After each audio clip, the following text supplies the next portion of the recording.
Good afternoon, everyone. My name is Robin Burnett.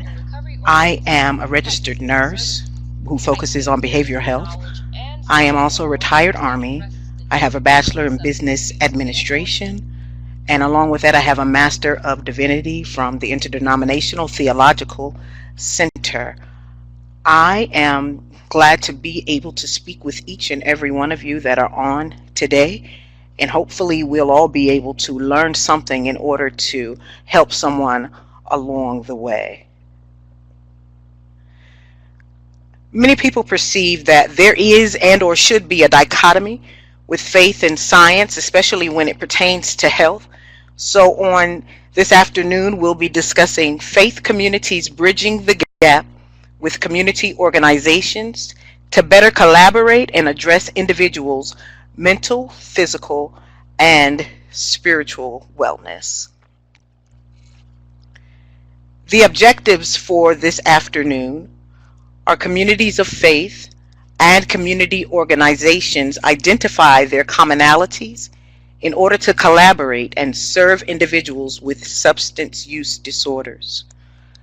The second objective is to increase faith communities' understanding of substance use disorders as a disease that adversely affects an individual's mental, physical, and spiritual being. And the third objective is to increase faith communities' knowledge of the distinction between pastoral care and mental health and substance use treatment. And our last objective is to increase the cultural sensitivity awareness of providers and communities of faith who serve individuals with mental health issues and substance use disorders. Within the United States, the Pew Research Center, they let us know that approximately 36% of the nation that they attend religious services at least once a week. And then you have another 33% that attend once or twice a month or a few times a year. The Pew Research Center also let us know the age groups of these individuals, 18 to 29, all the way to 65 and greater, letting us know that going to churches has absolutely nothing to do really with the age when you look at this, but that a lot of individuals within our nation attend religious services.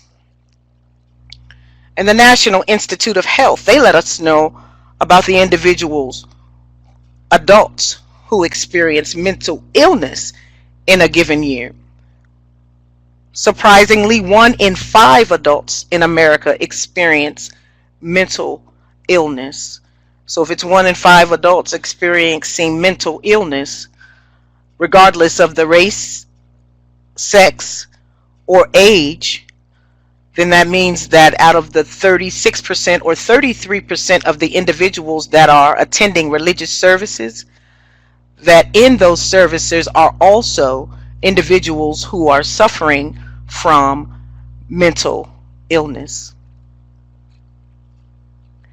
When it comes to adolescence and mental disorders, we have here the statistics that show that male and female, starting at age 13 through 18, that they too suffer from mental disorders, meaning that we cannot leave anyone out of the equation when it comes to the mental disorders from adolescence to age 65 and greater, and these same persons are within the religious services.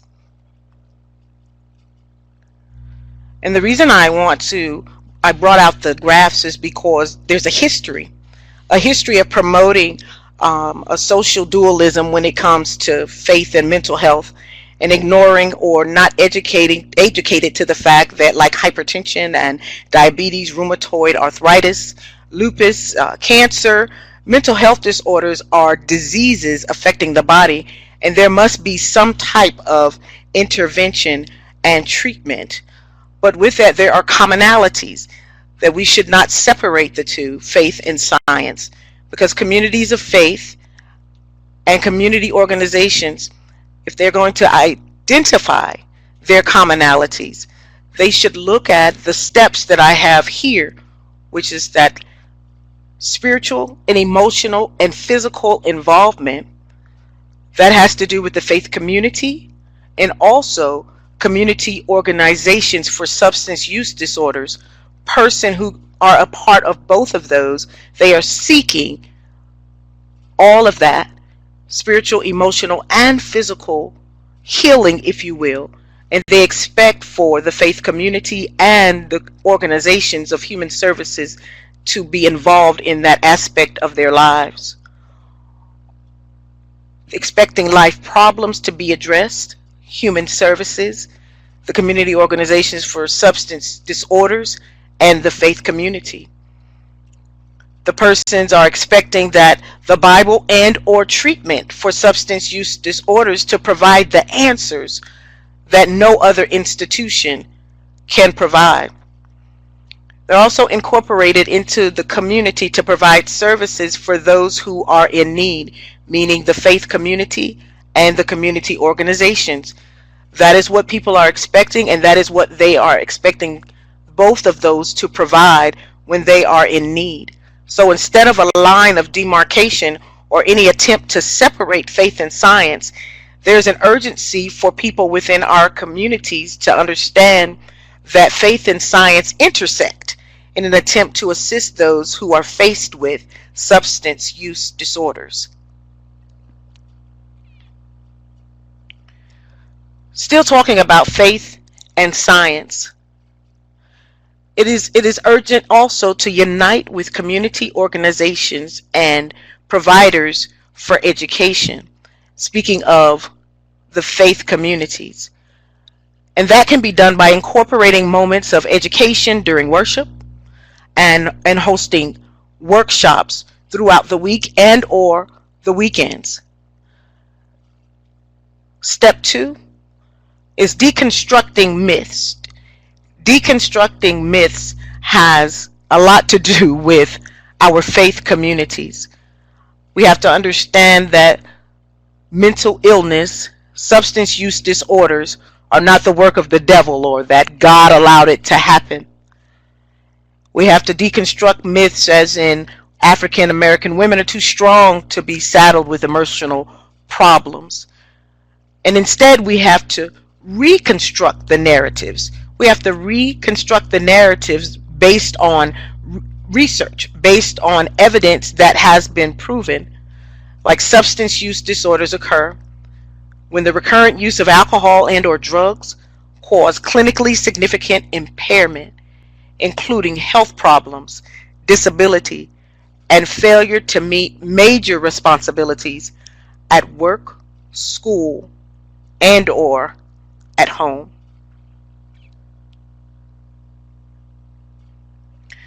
This is a question that I like to pose, and it's, do you know that addiction to drugs or alcohol is mental illness? Many people have tried to doubt that within the faith community, but in 2019 we've got to understand that evidence has proven that substance use disorder changes normal desires and priorities of individuals. It changes normal behaviors and interferes with the ability to work, go to school, and have good relationship with family and friends. It can also cause health challenges. Mental illness can lead to physical illness. In 2014, 20.2 million adults in the United States had a substance use disorder, and 7.9 million had both a substance use disorder and another mental illness.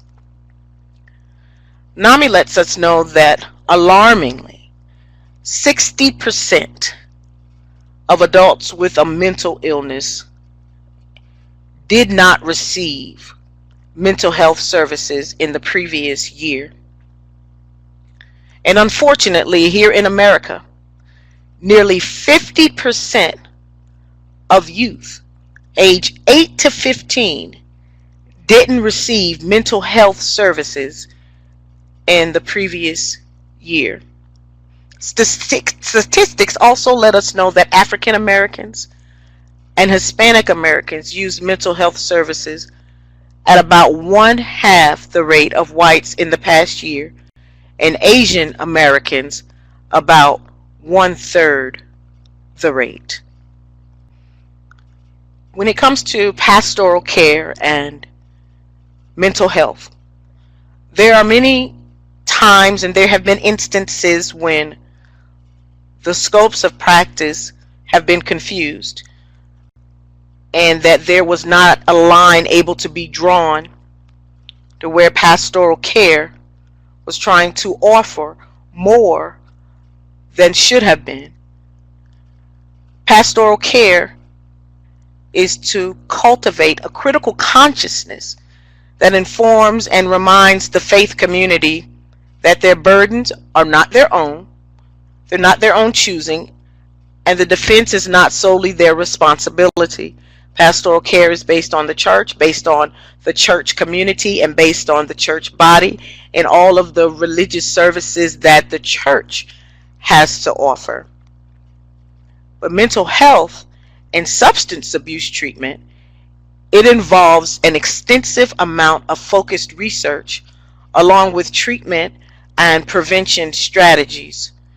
So in the religious realm, communities of faith have got to respect the fact that there are individuals who have done this focused research, who have implemented treatment and prevention strategies for individuals who are unfortunately suffering from any type of or some type of mental illness.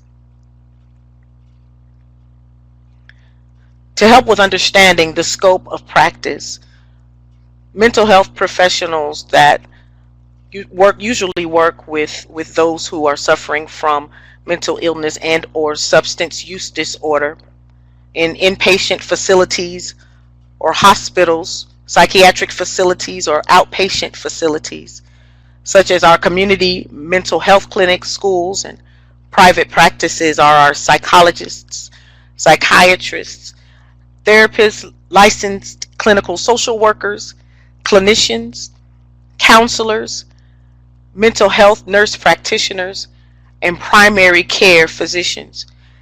This is not to minimize the work of the pastors nor the ministers or clergy. This is not to minimize it in any way, shape, form, or fashion, but it is to help respect the work that these mental health professionals have done, are doing, and will do in the future. A big item is cultural sensitivity. This is very important when it comes to substance use disorder, very important when it comes to assisting one with any type of mental illness. There must be an increase of the cultural sensitivity awareness of the providers and the communities of faith who serve individuals with mental health issues and substance use disorders. Providers for substance use disorders and the communities of faith must not impose their values upon others. I know from experience as ordained clergy in the African Methodist Episcopal Church that it is hard to draw a line and not force one's values upon another individual, but it is of the utmost importance that the individual that has come for assistance, that they be heard. We also must maintain an appropriate distance and focus upon the individual and obtain a sense of cultural competence before the individual comes in to seek any type of assistance and or treatment. As we move forward, there is no need for us to reinvent the wheel for collaboration. There's no sense for us to reinvent the wheel because the Substance Abuse and Mental Health Services Administration, SAMHSA, has already done a lot of the work for us in order for us to have this collaboration. But the thing is that we're going to have to be mindful that we must be purposeful in acting so that implementation can go forward with the collaboration, because it is of a sense of urgency, as we do see the amount of individuals who are suffering from substance use disorders, whether they be in the community and or directly within our religious services. SAMHSA has faith-based and community initiatives, FCBI. FCBI is a model for how effective partnerships can be created between federal programs and faith-based and community organizations. The faith-based and community initiatives, it supports several programs in mental health services, substance abuse prevention, and addiction treatment at the national, state, and local levels. They also provide training and technical assistance for FCBI helps faith-based and community organizations deliver effective behavioral health and community-based social services. There are also several online resources that are available to faith-based and community organizations for serving individuals with mental health and substance use disorders. And what individuals need to do is just tap into the internet, and all of this information is available at samhsa.gov website. After going on the website, I realized that there was one model that SAMHSA had listed that I thought was above and beyond. And that model of faith-based coalition and collaborative partnership was Community Health Interfaith Partnership, the acronym CHIP, and it is in Atlanta, Georgia.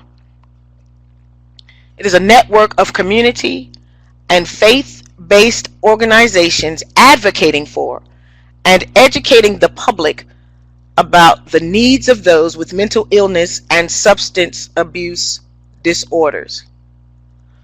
One of the bullet points I have here is that they have mental health first aid.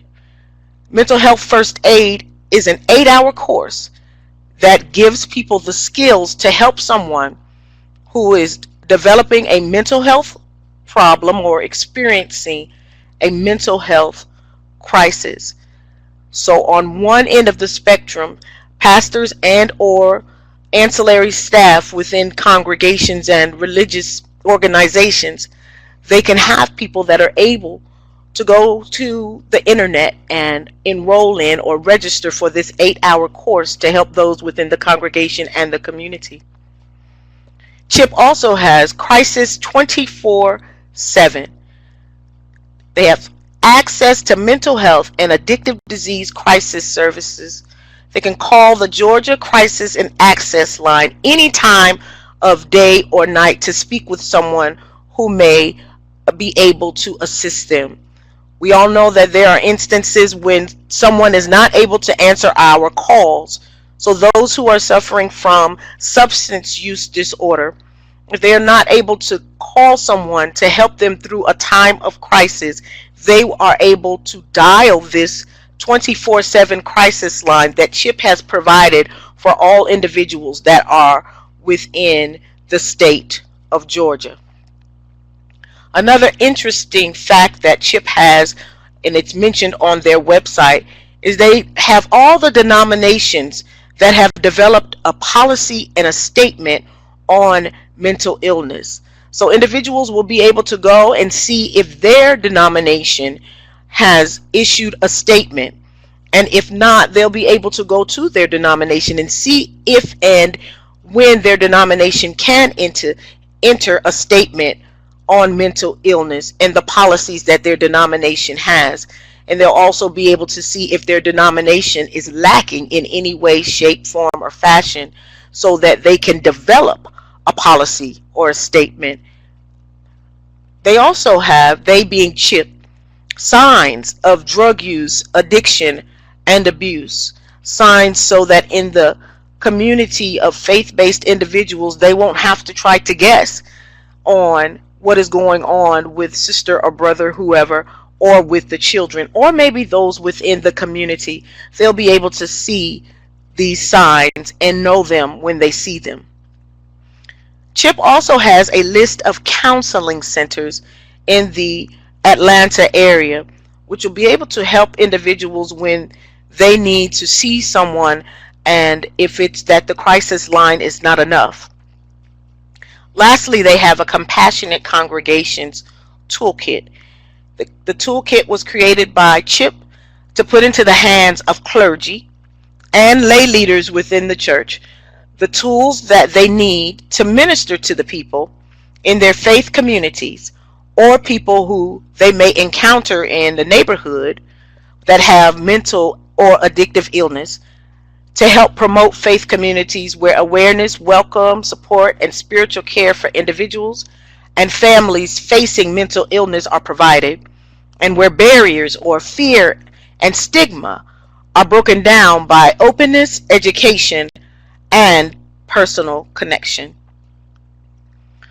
There's one thing that we must be mindful of and we cannot forget, and that is our children.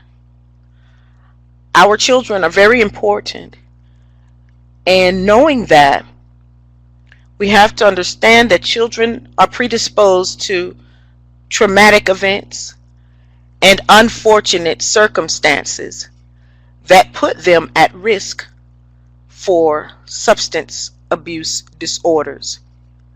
So the community, faith-based community, human services, must collaborate together in order to prevent our children from entering into a space where they feel as if though the only thing they can turn to is substances that will cause them to become addicted, influence, affect, and destroy possibly their psyche, and then lead to some type of physical destruction. And there isn't a place that I want to use as a model that helps with preventing this, and it's called the Clinton Substance Abuse Prevention Coalition. And this group has a special focus on the prevention of drug, chemical, tobacco, or alcohol use by youth, and in supporting protective factors that help young people resist risky behaviors in our schools or our communities. Our children, just like our adults, they need spaces in addition to our religious facilities to receive therapy, to receive counseling, and to be able to enjoy what happens in the space of collaboration when there is substance abuse disorders, whether it be for the child, or it may be the child's parents, or whomever the child is coming in contact with. It does affect them when they see this. So to prevent that, we must allow our children to go to places or to be able to be in touch with something or someone so that it will eliminate their becoming addicted to any type of substance. Desert resource areas. I was told that there should not be any desert resource areas when I did a panel discussion, because of the fact that there are AA and NA in almost every city, whether it be urban or rural. But we know that there are many instances where, though AA and NA are to be anonymous, people will not go into those spaces because of the fact that they think they may see someone that they know. But we have many of our rural areas, towns with one light, that are not able to have resources in that area, so they think. So it is up to a lot of the larger cities, and it is up to people like myself and others who are aware of these desert areas, these small cities, these towns, that though they are small, there are churches on almost every corner. And with there being churches on almost every corner, there are individuals that will be in those churches or around those communities, regardless of the size, that are going to be in need of resources, in need of workshops, in need of a collaboration with some type of organization, or implementing or starting some type of faith-based organization, so that individuals who are able to supply them with whatever it is may be needing can do that, so that individuals that are suffering from substance use disorder will be able to receive the help that they need. I've listed the collaboration resources that I have used, and you will be able to find so many other things that I've been unable to talk about because there's a plethora of other listings, and there's so much information embedded within each of these websites. But if you can go to either one of these websites, they will give you information on how to construct an appropriate collaboration, how to implement practices for those in the faith-based communities, and for pastors and preachers and clergy and lay alike in the faith-based communities. It will show how to collaborate with other organizations so that those who are suffering from substance abuse disorder and substance use disorder again can receive the help that they need, because there's no time to ignore this urgency. There is an urgency within our communities. There is an urgency within our churches. And it is time that we take off the blinders and that we look at this. Again, on today, we have discussed faith communities bridging the gap with community organizations in order to better collaborate and address individuals' mental, physical, and spiritual wellness, so that people can have holistic wellness and not just focus on one part or one dimension of their body. And again, my name is Reverend Robin Lynn Burnett. I'm a registered nurse. I have a bachelor's in business, and I also have a master of divinity. I've included my contact information within this presentation because I am open to engage in conversation after the presentation.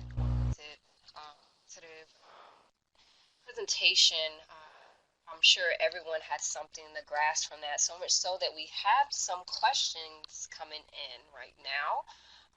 Our first question, how do you start a faith-based peer-to-peer program in a multiple pathway recovery center?